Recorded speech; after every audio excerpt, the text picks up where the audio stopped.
നമസ്തേ. Top 7 സ്വാഗതം. ഞാൻ ഗോപിക. അഹമ്മദാബാദിൽ അല്പസമയത്തിനകം ഫൈനൽ പൂരം ആരംഭിക്കും. ആ വാർത്തകളിലേക്കൊക്കെ എത്താം. ആദ്യം പ്രധാന തലക്കെട്ടുകൾ. News headlines brought you by കേരളത്തിന്റെ സ്വന്തം ബാങ്ക്, കേരള ഗ്രാമീണ ബാങ്ക്.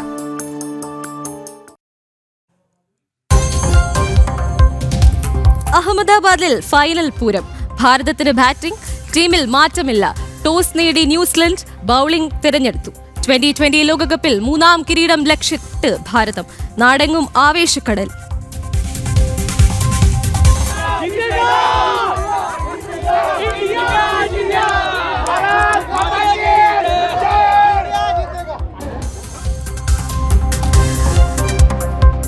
ആളിപ്പടരാൻ നമ്മുടെ സഞ്ജു. 3ാം വെടിക്കെട്ടിന് പാഡ് കെട്ടും. മലയാളി താരത്തെ കാത്ത് ഒരു പിടി റെക്കോർഡുകൾ. വാനോളം പ്രതീക്ഷയിൽ മലയാള കരയിൽ.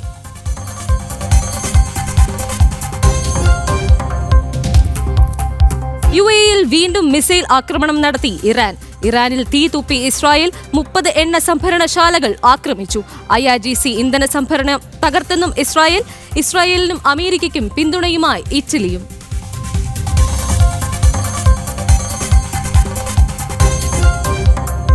സീറ്റിനായി നെട്ടോട്ടമോടി നേതാക്കൾ. CPI-യിൽ കൂട്ടത്തല്ല്. തൃശൂരിലും നാട്ടിയിലും പീരമേട്ടിലും തർക്കം. VS സുനിൽകുമാറിനെയും ബിജിമോളെയും തഴഞ്ഞു. അടൂരിനായി പിടിവലി.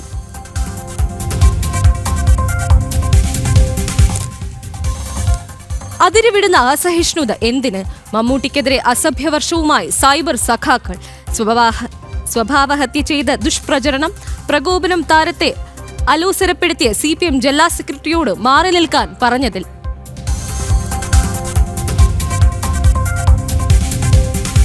വിവാഹേതര ബന്ധക്കുരുക്കിൽ മന്ത്രി.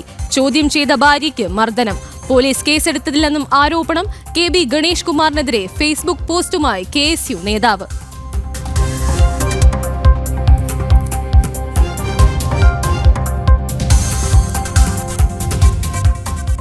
വാർത്തകൾ വിശദമായി.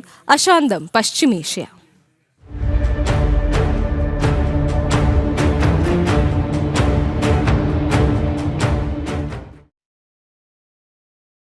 ഇറാൻ സിവിലിയൻ കേന്ദ്രങ്ങൾ ലക്ഷ്യം വെക്കുന്നത് മേഖലയിൽ സംഘർഷം വർദ്ധിപ്പിക്കുന്നതായി Arab league.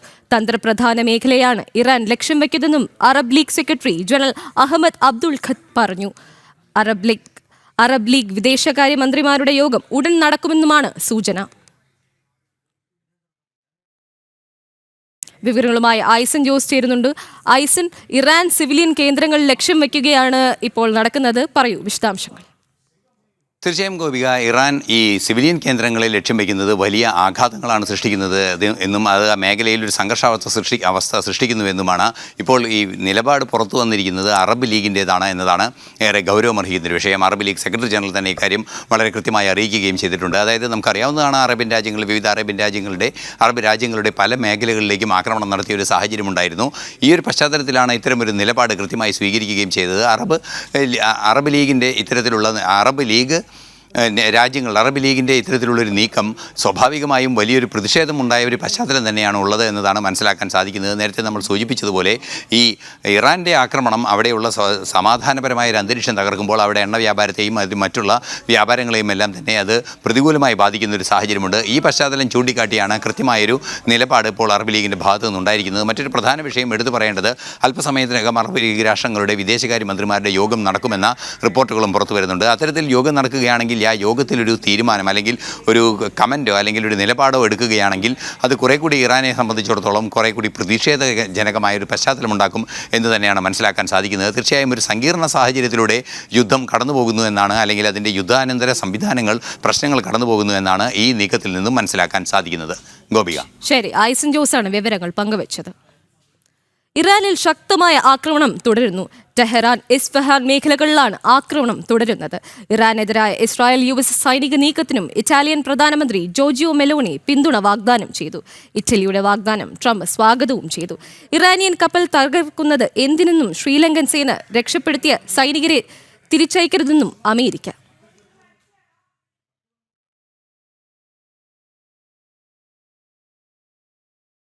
Gulf രാജ്യങ്ങളോട് Iran president ക്ഷമാപണം നടത്തിയതിനു പിന്നാലെ സൗദി അറേബ്യയ്ക്ക് നേരെ വീണ്ടും ഡ്രോൺ ആക്രമണങ്ങൾ.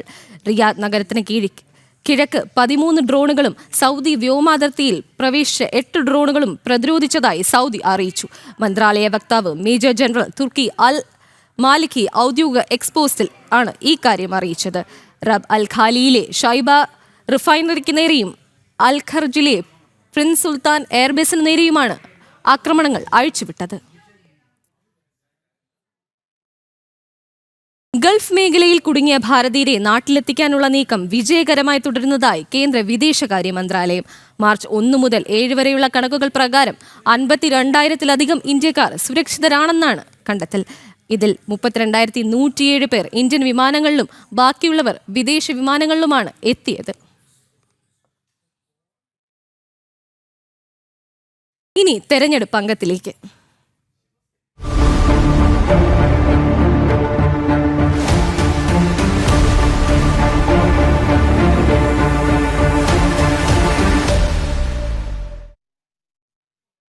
തൃശൂരിലെയും നാട്ടികയിലെയും സ്ഥാനാർത്ഥി നിർണയത്തെ ചൊല്ലി CPI ജില്ലാ എക്സിക്യൂട്ടീവിലും ജില്ലാ കമ്മിറ്റിയിലും തർക്കം. ഒരു മണ്ഡലങ്ങളുമായി യോഗങ്ങൾ നിർദ്ദേശിക്കപ്പെട്ടത് 10 പേരുകളാണ്. തൃശൂർ മണ്ഡലം കമ്മിറ്റി നിർദ്ദേശിച്ച VS സുനിൽകുമാറിനെ എക്സിക്യൂട്ടീവും ജില്ലാ കൗൺസിലും തഴഞ്ഞു. തൃശൂർ ജയരാജ് വാര്യരെ സ്ഥാനാർത്ഥിയാക്കാനാണ് തീരുമാനം.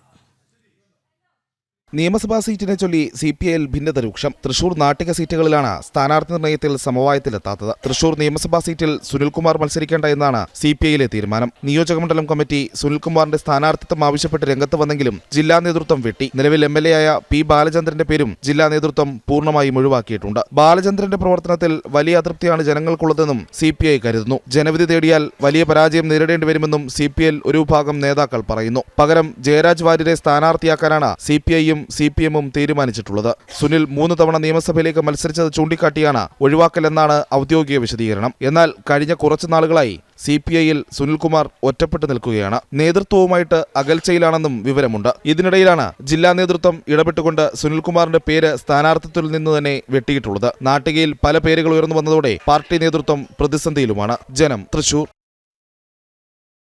കോൺഗ്രസിന്റെ പൊള്ളയായ വാഗ്ദാനങ്ങൾ തുറന്നുകാട്ടി BJP. കോൺഗ്രസ് ഭരിക്കുന്ന സംസ്ഥാനങ്ങളിൽ നൽകിയ വാഗ്ദാനങ്ങൾ പാലിച്ചില്ലെന്നും BJP സംസ്ഥാന അധ്യക്ഷൻ രാജീവ് ചന്ദ്രശേഖർ കുറ്റപ്പെടുത്തി. രാഹുലിന്റെ രാഷ്ട്രീയ നാടകമാണ് തിരുവനന്തപുരത്ത് കണ്ടതെന്നും അദ്ദേഹം പറഞ്ഞു. KSRTC ബസ്സിൽ വനിതകൾക്ക് സൗജന്യ യാത്ര ഉൾപ്പെടെ 5 ഉറപ്പുകളാണ് ഇന്നലെ തിരുവനന്തപുരം പുത്തരിക്കണ്ടം മൈതാനത്ത് നടന്ന ചടങ്ങിൽ രാഹുൽ ഗാന്ധി പ്രഖ്യാപിച്ചത്. എന്നാൽ ഓരോ വാഗ്ദാനങ്ങളും പൊള്ളയാണെന്ന് തെളിയിക്കുകയായിരുന്നു ഉദാഹരണ സഹിതം BJP. ഇത് കേരളത്തിൽ നടക്കുന്നത് ആദ്യമായിട്ടല്ല കോൺഗ്രസ് ചെയ്യുന്നത്. അവർ ബീഹാറിൽ ചെയ്തു, മഹാരാഷ്ട്രയിൽ ചെയ്തു, ഡൽഹിയിൽ ചെയ്തു, 2024 ലോക്സഭ ഇലക്ഷനിൽ ചെയ്തു, ഹിമാചൽ പ്രദേശിൽ ചെയ്തു, തെലങ്കാനയിൽ ചെയ്തു, കർണാടകയിൽ ചെയ്തു. ഈ ഇലക്ഷനിൽ ഏത് പൊളിറ്റിക്കൽ പാർട്ടിയാണെങ്കിൽ വെറുതെ പറഞ്ഞു ഓടിപ്പോവാൻ ഞങ്ങൾ സമ്മതിക്കില്ല. രാഹുൽ ഗാന്ധിൻ്റെ കോൺഗ്രസ് പാർട്ടിൻ്റെ ട്രാക്ക് റെക്കോർഡ് എന്താണെന്ന് നമ്മളൊന്ന് ഇന്ന് പരിശോധിക്കണം, പഠിക്കണം. രാഹുൽ ഗാന്ധിൻ്റെ കോൺഗ്രസ് ഭരിക്കുന്ന തെലങ്കാനയിൽ ഇന്ന് എന്താണ് സ്ഥിതി? തെലങ്കാനയുടെ മുഖ്യമന്ത്രി പറയുന്നു ശമ്പളം കൊടുക്കാൻ കാശില്ല, കടം വാങ്ങിച്ചിട്ട് മാത്രമേ ഞങ്ങൾക്ക് ശമ്പളം കൊടുക്കാൻ പറ്റുന്നുള്ളൂ. തെലങ്കാന സർക്കാർ ഫാം ലോൺ വേവർ പ്രഖ്യാപിക്കുന്നു, പക്ഷെ അവിടുത്തെ കർഷകർക്കൊന്നും കാശ് കിട്ടുന്നില്ല. കോൺഗ്രസ് ഭരിക്കുന്ന ഹിമാചൽ പ്രദേശിൽ സർക്കാർ ജീവനക്കാരുടെ ശമ്പളം 2-3 മാസം ഡിലേ, പെൻഷൻ 6-7-8 മാസം കഴിഞ്ഞിട്ടാണ് കിട്ടുന്നത്. പല സംസ്ഥാനങ്ങളിലും ഇത്തരത്തിൽ കോൺഗ്രസ് വാഗ്ദാനങ്ങൾ നൽകി അധികാരത്തിലെത്തി. എന്നാൽ അധികാരത്തിലെത്തിയ ശേഷം സ്ഥിതി മറിച്ചായിരുന്നു. കോൺഗ്രസ് ഭരണം പിടിക്കുന്നത് ജനങ്ങൾക്ക് വേണ്ടി അല്ലെന്നും അഴിമതിക്കാണെന്നും രാജീവ് ചന്ദ്രശേഖർ പറഞ്ഞു. 10 വർഷം ജനങ്ങൾക്ക് വേണ്ടി എന്തു ചെയ്തുവെന്ന് മുഖ്യമന്ത്രി ജനങ്ങൾക്ക് മുൻപിൽ പറയണമെന്നും അദ്ദേഹം വാർത്താസമ്മേളനത്തിൽ സൂചിപ്പിച്ചു. ജനം, തിരുവനന്തപുരം. പാലക്കാട് നിയമസഭാ തെരഞ്ഞെടുപ്പ് പ്രചരണത്തിന് തുടക്കം കുറിച്ചു BJP സംസ്ഥാന ജനറൽ സെക്രട്ടറി ശോഭാ സുരേന്ദ്രൻ നഗരത്തിൽ ചുവരെഴുത്ത് ഉദ്ഘാടനം ചെയ്തു. ഇത്തവണ നിയമസഭയിൽ നിരവധി BJP പ്രതിനിധികൾ ഉണ്ടാകുമെന്നാണ് ശോഭ പറഞ്ഞത്.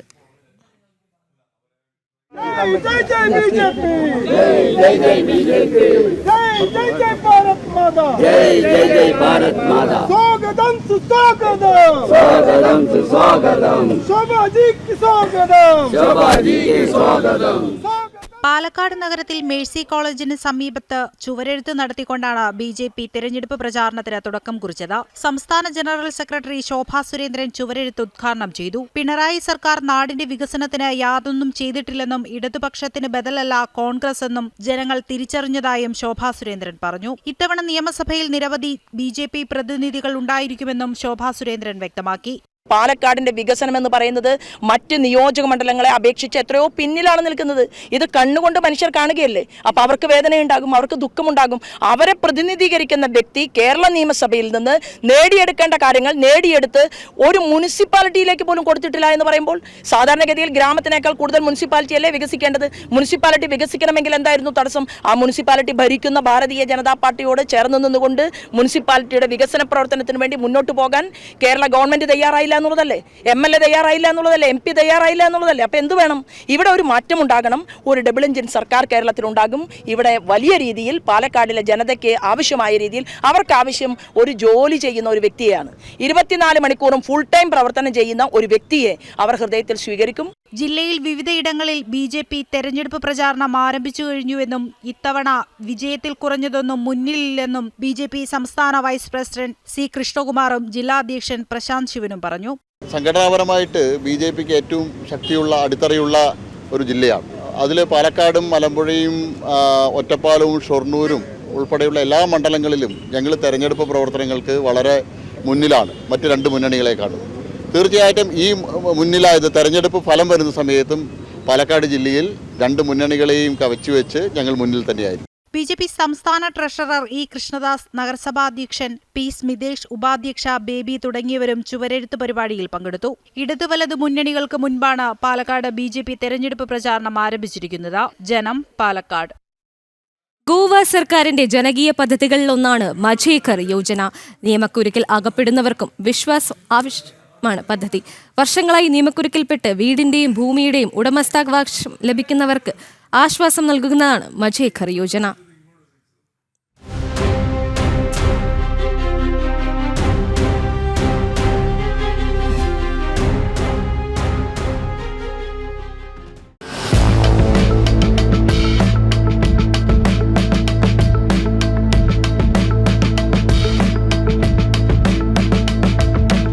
ഗോവയുടെ ചരിത്രത്തിൽ വലിയ നാഴികക്കല്ലായ പദ്ധതിയാണ് മജേ ഘർ യോജന. വർഷങ്ങളായി നിയമക്കുരുക്കിൽപ്പെട്ട് വീടിന്റെയും വസ്തുവിന്റെയും ഉടമസ്ഥാവകാശം ലഭിക്കാതെ വലഞ്ഞവർക്ക് ആശ്വാസം നൽകുന്നതാണ് പദ്ധതി. കേന്ദ്രമന്ത്രി അമിത്ഷായാണ് പദ്ധതി ഉദ്ഘാടനം ചെയ്തത്. ഇതിനോടകം ആയിരങ്ങൾ പദ്ധതി പ്രയോജനപ്പെടുത്തി കഴിഞ്ഞു. സ്വന്തമായി വീടും വസ്തുവുമെന്ന സ്വപ്നമാണ് ഇതിലൂടെ സാക്ഷാത്കരിക്കപ്പെടുന്നത്. 11 തരത്തിലുള്ള നിയമതർക്കങ്ങളിൽ കുടുങ്ങിക്കിടക്കുന്ന ഭൂമിയും വസ്തുവുമാണ് നിയമക്കുരുക്കിൽ നിന്ന് മോചിപ്പിച്ച് സ്വന്തം പേരിലാക്കാൻ അവസരം ലഭിക്കുന്നത്. സർക്കാർ ഭൂമിയിൽ വീട് നിർമ്മിച്ച് നിയമക്കുരുക്കിൽപ്പെട്ടവർക്കും അവസരം പ്രയോജനപ്പെടുത്താം. 2014 ഫെബ്രുവരി 28 മുൻപ് ഇത്തരത്തിൽ വീട് നിർമ്മിച്ചവർക്കാണ് ആനുകൂല്യം ലഭിക്കുക. ഗോവ ലാൻഡ് റവന്യൂ കോഡ് ഭേദഗതി ബില്ലിലൂടെയാണ് ചരിത്രപരമായ ഭേദഗതി സർക്കാർ നടപ്പിലാക്കിയത്. ആനുകൂല്യം ദുരുപയോഗം ചെയ്യുന്നത് തടയാൻ സ്റ്റാൻഡേർഡ് ഓപ്പറേറ്റിംഗ് പ്രൊസീജിയർ കർശനമായി പാലിക്കണമെന്ന നിർദ്ദേശം പരിശോധന നടത്തുന്ന ഉദ്യോഗസ്ഥർക്ക് നൽകിയിട്ടുണ്ട്. ലക്ഷക്കണക്കിന് ഗോവൻ പൗരന്മാർക്ക് സ്വന്തം കിടപ്പാടത്തിന്റെ ഉടമസ്ഥാവകാശം സ്വന്തമാക്കാനുള്ള അവസരമാണ് മജേ ഘർ യോജന നൽകുന്നത്. ഭൂമിയും വീടും സ്വന്തം പേരിലാക്കി പൗരന്മാരെ ശാക്തീകരിക്കുകയാണ് പദ്ധതിയുടെ ലക്ഷ്യം. മുഖ്യമന്ത്രി ഡോക്ടർ പ്രമോദ് സാവന്ത് നേരിട്ടെത്തിയാണ് ഓരോ സ്ഥലങ്ങളിലും ഇതിനുള്ള അപേക്ഷകൾ വിതരണം ചെയ്യുന്നത്. ഇതിലെ ജനപങ്കാളിത്തം തന്നെ പദ്ധതിയുടെ സ്വീകാര്യത വ്യക്തമാക്കുന്നു. തദ്ദേശ സ്വയംഭരണ സ്ഥാപനങ്ങളിലെയും റവന്യൂ ഡിപ്പാർട്ട്മെന്റിലെയും ഉദ്യോഗസ്ഥരും ജനപ്രതിനിധികളും പരിപാടിയിൽ സന്നിഹിതരാകും. ഇവരുടെ സാന്നിധ്യത്തിലാണ് രേഖകൾ നിയമാനുസൃതമാക്കാനുള്ള ഫോമുകൾ വിതരണം ചെയ്യുന്നത്. നിയമതർക്കം അവസാനിപ്പിച്ച് ഭൂമി സ്വന്തമാകുന്നതോടെ വീടിന്റെ അറ്റകുറ്റപ്പണിയും സർക്കാർ സേവനങ്ങളും തടസ്സമില്ലാതെ ലഭ്യമാക്കാൻ കൂടി ഇത് വഴിയൊരുക്കുന്നു. മുഖ്യമന്ത്രിക്കും ഗോവ സർക്കാരിനും നന്ദി അറിയിച്ചുകൊണ്ടുള്ള പ്ലക്കാർഡുകൾ ഉയർത്തിയാണ് ഈ തീരുമാനത്തെ ജനങ്ങൾ സ്വീകരിക്കുന്നത്. ഭൂമിയും വീടും സ്വന്തം പേരിലാകുന്നതോടെ ഓരോ ഗോവക്കാരുടെയും അഭിമാനം വാനോളം ഉയരുകയാണെന്ന് മുഖ്യമന്ത്രി ഡോക്ടർ പ്രമോദ് സാവന്ത് ചൂണ്ടിക്കാട്ടി. സംസ്ഥാനത്തെ 10 ലക്ഷത്തിലധികം കുടുംബങ്ങൾക്ക് പദ്ധതി പ്രയോജനം ചെയ്യും. അതുകൊണ്ട് തന്നെ ഗോവയുടെ വർത്തമാനകാല ചരിത്രത്തിലെ ഏറ്റവും വലിയ നിയമ പരിഷ്കരണമാണ് മജേ ഘർ യോജനയിലൂടെ പ്രമോദ് സാവന്ത് സർക്കാർ പ്രാവർത്തികമാക്കുന്നത്.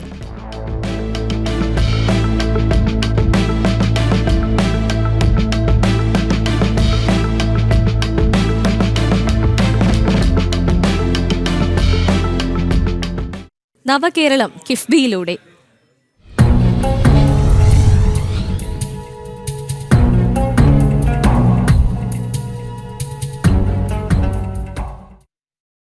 തൃശൂർ ജില്ലയിലെ കുന്നംകുളത്ത് കിഫ്ബി ഫണ്ടിൽ നിന്ന് അടിസ്ഥാന സൗകര്യ വികസനത്തിനായി കോടികളാണ് അനുവദിച്ചത്. അക്കിക്കാവ് കടങ്ങോട് എരുമപ്പെട്ടി റോഡ് നവീകരണത്തിന് 18 കോടി രൂപയാണ് ചെലവിട്ടത്. കീച്ചേരി അക്കിക്കാവ് ബൈപ്പാസ് റോഡിന്റെ നിർമ്മാണം 48 കോടി രൂപ ചെലവഴിച്ച് പുരോഗമിക്കുകയാണ്. ഇതോടുകൂടി ടോപ്പ് 7 പൂർണ്ണമാകുന്നു.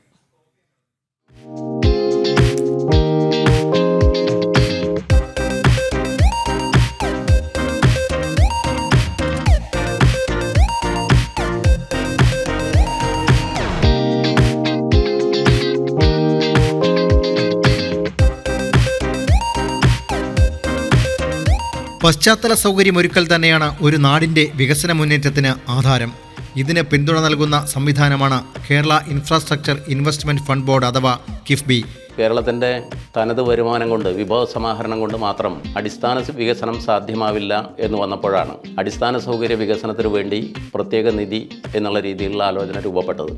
കേരളത്തിൻ്റെ ഭാവി വികസനത്തിന് പശ്ചാത്തല സൗകര്യം അനിവാര്യമാണ് എന്ന് കണ്ടുകൊണ്ട് നിയമസഭയ്ക്കകത്ത് നിയമനിർമ്മാണം നടത്തി നിയമവിധേയമായ ഏറ്റവും സുശക്തമായൊരു ധനകാര്യ സംവിധാനം എന്നുള്ള നിലയ്ക്ക് കിഫ്ബി രൂപപ്പെടുന്നത്. തൃശൂർ ജില്ലയിലെ കുന്നംകുളം മണ്ഡലത്തിൽ ഒട്ടേറെ കിഫ്ബി പദ്ധതികൾ വിജയകരമായി പൂർത്തീകരിക്കാൻ കഴിഞ്ഞതായി AC മൊയ്തീൻ MLA പറഞ്ഞു. കുന്നംകുളത്തിന്റെ ഗതാഗത സംവിധാനത്തിൽ കാര്യമായ മാറ്റങ്ങൾ വരുത്താൻ കിഫ്ബി പദ്ധതികളിലൂടെ സാധിച്ചു. മണ്ഡലത്തിലെ ഒട്ടേറെ റോഡുകളും കവലകളും കിഫ്ബി ഫണ്ട് ചെലവിട്ട് വികസിപ്പിച്ചു. കുന്നംകുളം നിയോജക മണ്ഡലത്തിൽ കേരളത്തിലെ കിഫ്ബി പ്രഖ്യാപിച്ച ആദ്യത്തെ വർക്ക് പൂർത്തീകരിച്ച ഒന്നാണ് അക്കിക്കാവ് കടങ്ങോട് എരുമപ്പെട്ടി റോഡ്. 9 കിലോമീറ്റർ ദൂരം 18 കോടി രൂപ ചെലവഴിച്ചുകൊണ്ടാണ് BMBC നിലവാരത്തിൽ 2-3 പഞ്ചായത്തുകളെ ബന്ധിപ്പിക്കുന്ന ആദ്യത്തെ റോഡിൻ്റെ പണി പൂർത്തീകരിച്ചത്. കേച്ചേരി അക്കിക്കാവ് ബൈപ്പാസ് റോഡ് പുതിയ സാങ്കേതിക വിദ്യ ഉപയോഗിച്ച് ഏറ്റവും പ്രധാനപ്പെട്ടതാണ്. കുന്നംകുളം പട്ടണത്തിലെ തിരക്കൊഴിവാക്കി പോകാൻ കഴിയുന്ന ഒരു സമാന്തര സംവിധാനമാണ്. 48 കോടി രൂപ മുടക്കി അതിൻ്റെ നിർമ്മാണ പ്രവർത്തനങ്ങൾ ഇപ്പോൾ നടന്നുകൊണ്ടിരിക്കുന്നു.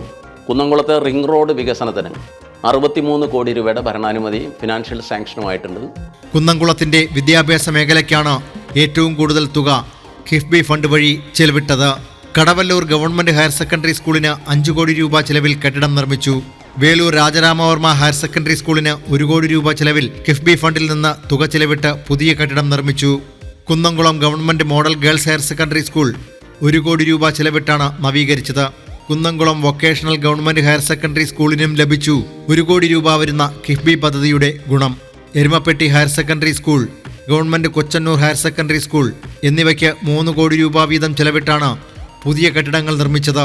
കുന്നംകുളത്തിന്റെ വിദ്യാഭ്യാസ മേഖലയ്ക്ക് പുറമെ ആരോഗ്യ മേഖലയ്ക്കും കിഫ്ബി ഫണ്ട് തുണയായി. പഴഞ്ഞി കമ്മ്യൂണിറ്റി ഹെൽത്ത് സെന്ററിന് ഐസൊലേഷൻ വാർഡ് നിർമ്മിക്കാൻ കിഫ്ബി ഫണ്ടിൽ നിന്ന് 1.69 കോടി രൂപയാണ് ചെലവിട്ടത്. അങ്ങനെ കുന്നംകുളത്തിന്റെ സമഗ്ര വികസനത്തിന് കിഫ്ബി ഫണ്ട് ഗുണം ചെയ്തുവെന്ന് AC മൊയ്തീൻ MLA വ്യക്തമാക്കി. അടിസ്ഥാന സൗകര്യ വികസനത്തിൽ ഒരു കാലത്തുമില്ലാത്ത കുതിച്ചുചാട്ടമാണ് കിഫ്ബി ഫണ്ടിൻ്റെ പ്രയോഗം വഴി കുന്നംകുളത്ത് സാധ്യമായത് എന്നുള്ളത്.